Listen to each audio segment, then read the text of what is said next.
ان کی زندگیوں سے سبق سیکھیے، ان کی زندگیوں سے اپنی زندگیوں کی راہیں بنائیے۔ کس طرح اپنے بچوں کی تربیت کرتی تھی، کس طرح اپنے گھروں میں ہدایت کا بیج بوتے تھے۔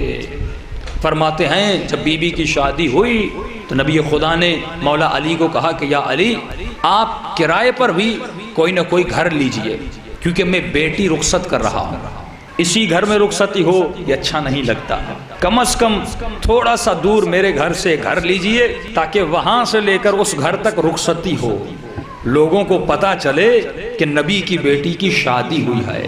مولا علی نے چھوٹا سا گھر لیا، آج مولا کے گھر کو مسجد سے ملایا گیا ہے، بی بی کی رخصتی ہو جاتی ہے۔ اور نبی نے جناب زہرا کو ایک جوڑا دیا تھا، گھر میں فاقے تھے، پیسے نہیں تھے، لیکن بیٹی کو شادی کے لیے جو جوڑا دیا وہ جوڑا انتہائی بہترین جوڑا تھا۔ اب نبی کے پاس تو پیسے نہیں تھے، جوڑا آیا کہاں سے؟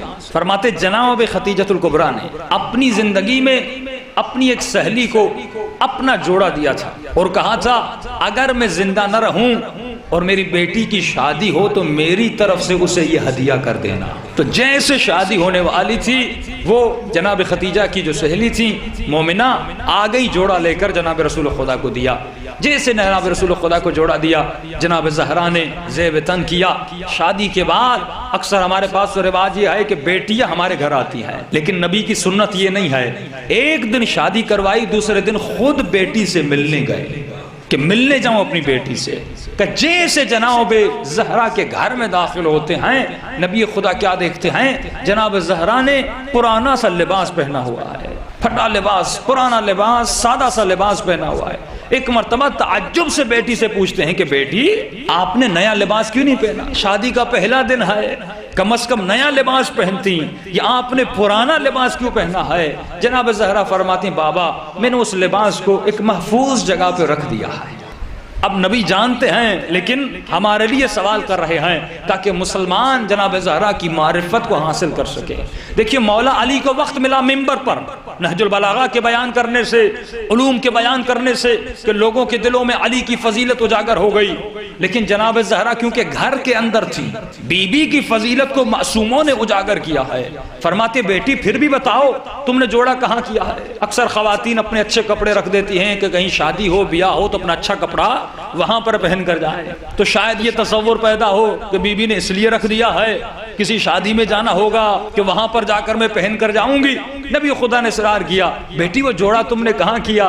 تم آج شادی کا پہلا دن ہے، وہ جوڑا پہن لیتی۔ جناب زہرا فرماتی ہیں بابا کل رات ایک سائل دروازے پر آیا تھا اور اس نے کہا تھا ہے کوئی غریب کو لباس دینے والا؟ میرے گھر میں میری بیٹی کے پاس لباس نہیں ہے کوئی لباس دینے والا؟ کہتی بابا میں نے وہ لباس خیرات خدا میں دے دیا۔ اب نبی ہیں لیکن سوال عجیب کرتے ہیں تاکہ ہمیں کچھ چیزیں بتائی جائیں۔ فرماتی ہے بیٹی تم نے وہ لباس کیوں دیا؟ یہ لباس جو آپ نے پہنا ہوا ہے آپ تو یہ بھی دے سکتی تھی، فقیر کی کمی اسی سے پوری ہو جاتی، لیکن شادی کا جوڑا کیوں دیا؟ سب سے بڑی بات وہ جناب خدیجہ کی نشانی تھی، ماں کی نشانی کو خیرات خدا میں کیوں دیا؟ جناب زہرا مسکرا کر فرماتی ہیں بابا اگر میں یہ لباس دیتی تو قیامت میں یہی لباس ملتا، اگر میں یہ لباس دیتی تو قیامت میں مجھے یہی لباس ملتا۔ بابا انسان خوبصورت لباس کیوں پہنتا ہے؟ انسان سنبھال کر رکھتا ہے، جیسے خواتین کی مثال دی، انسان اپنا بہترین لباس اس وقت پہنتا ہے جب زیادہ سے زیادہ لوگ ہوں، جب زیادہ سے زیادہ دیکھنے والا ہوں، جب سب سے بڑی محفل ہو۔ انسان اچھے کپڑے پہن کر جاتا ہے، عید کا موسم آتا ہے، اچھے کپڑے کیوں پہنتے ہیں؟ کیونکہ عید نماز میں جاتے ہیں، شہر کے لوگ ہوتے ہیں، خواتین کسی محفل میں جاتی ہیں، سب دیکھنے والے ہوتی ہیں۔ فرماتی ہیں بابا میں نے لباس کو اس دن کے لیے محفوظ رکھا جہاں پوری کائنات دیکھنے والی ہوگی، اگر میں یہ لباس دیتی یہی ملتا۔ رسول خدا فرماتے ہیں بیٹی اچھی بات ہے لیکن تجھے یہ سکھایا کس نے؟ تجھے یہ سکھایا کس نے؟ اب جناب زہرا فرماتی ہیں بابا مجھے یہ میری ماں جناب خدیجہ نے سکھایا ہے۔ حالانکہ زہرا سلام اللہ علیہا سیدۃ النساء العالمین ہے، جناب خدیجہ کو سکھانے کی ضرورت نہیں ہے، لیکن بی بی بتا رہی ہے کہ اولاد کو کس طرح تربیت دی جاتی ہے۔ اولاد کو کس طرح سکھایا جاتا ہے کہ بیٹی بتاؤ ختیجہ نے کیا کہا تھا کہ بابا میری ماں نے آپ کا مجھے ایک واقعہ بتایا تھا کہ کون سا واقعہ کہ بابا میری اماں نے کہا تھا کہ مدینے میں قحط آ گیا تھا، غریبوں کے پاس کھانے کے لیے کچھ نہیں تھا، امیروں کے پاس سب کچھ کھانے کے لیے تھا۔ ایک مرتبہ آپ گھر میں تشریف لے آئے، چہرہ مایوس تھا۔ اماں نے پوچھا کہ یا رسول اللہ آپ مایوس کیوں ہیں؟ آپ نے کہا پورے شہر مدینہ میں امیر کھا رہے ہیں لیکن غریبوں کے پاس کھانے کے لیے کچھ بھی نہیں ہے، نہ گندم ہے نہ پہننے کے لیے کچھ ہے۔ تو جناب ختیجہ نے کہا یا رسول اللہ گھبرانے کی ضرورت نہیں ہے، میرا ایک قافلہ آنے والا ہے، اس قافلے کا جتنا نفع ہے جتنا سامان ہے میں آپ کو دیتی ہوں، آپ جا کر غریبوں میں تقسیم کر دے۔ اب نبی خدا اپنے غلام کو اٹھاتے ہیں، اس پورے قافلے کے سامان کو اٹھاتے ہیں اور غریبوں میں جاتے ہیں تقسیم کرنے کے لیے۔ جیسے غریبوں میں تقسیم کیا، اب جناب ختیجہ فرماتی ہیں اے میری بیٹی جب تمہارا بابا واپس آیا تو اس کے بدن پر دشداشا یا عربی جو لباس ہوتا ہے وہ نہیں تھا بلکہ بوری پہن کر گھر میں واپس آیا۔ جن بوریوں میں سامان لے گیا تھا تیرا بابا وہی بوری پہن کر گھر میں واپس آیا۔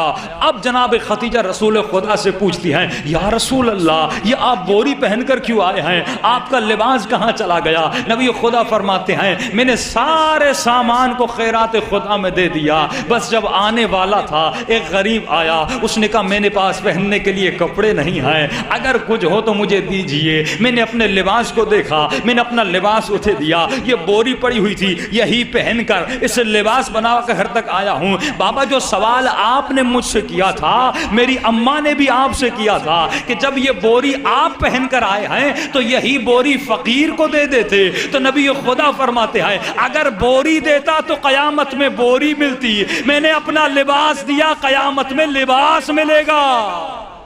جو دنیا میں دیا جاتا ہے وہی آخرت میں ہمیں ملتا ہے۔ اس طرح بیویاں اپنے اولاد کی تربیت کرتی تھی کہ جب امام حسن و حسین گھر میں آتے تھے تو جناب زہرا پوچھتی تھی اے میرے لال اے میرے بیٹو مجھے بتاؤ کہ بابا نے خطبے میں کیا کہا، نانا نے خطبے میں کیا کہا۔ مسجد دور نہیں تھی، بی بی کا دروازہ مسجد سے ملا ہوا تھا، نماز ہو اذان ہو ہر آواز آتی تھی، لیکن بی بی سکھا رہی ہیں کہ اپنے بچوں کو تربیت کس طرح دی جاتی ہے۔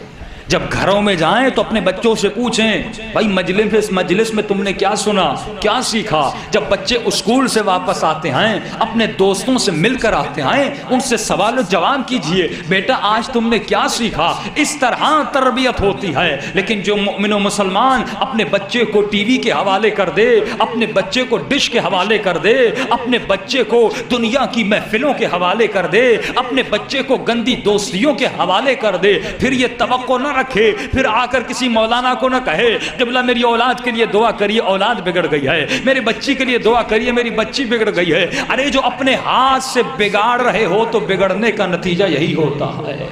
اپنے بچوں کو دامن اسلام میں ڈالو، اپنے بچوں کو دامن اہل بیت میں ڈالو، تب جا کے بچے بنتے ہیں۔